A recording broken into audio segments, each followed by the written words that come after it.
count this as a human rights incident.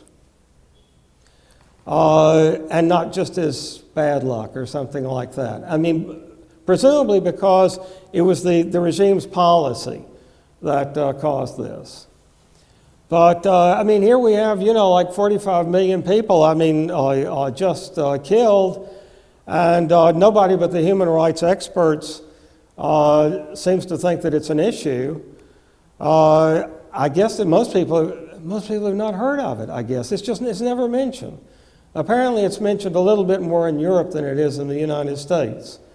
But it's just not mentioned. And certainly, I've never seen this mentioned in the left, ever.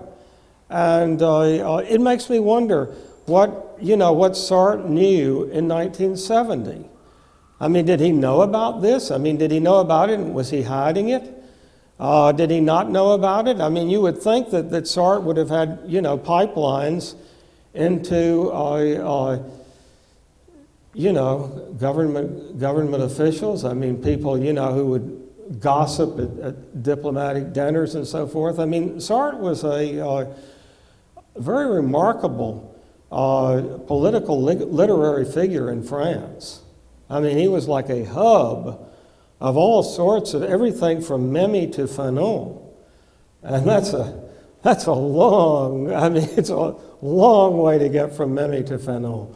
And what was it? Was it Présence Africaine or something like that? The Dio's journal. Dio's journal. Sartre was behind that as well. So he had this really remarkable record of being involved in all of these things. Are we supposed to believe that he didn't know what happened in China?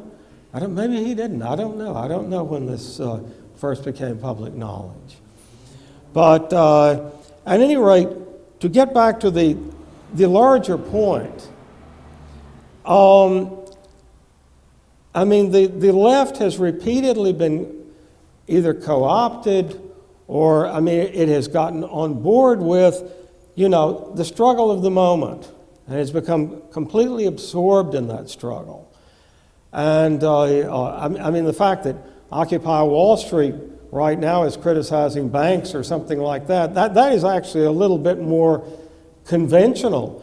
But RAM, which I already mentioned, the black separatist Marxists, they had taken sort of a complete detour from sort of the Marxist orthodoxy. But, obviously, it's because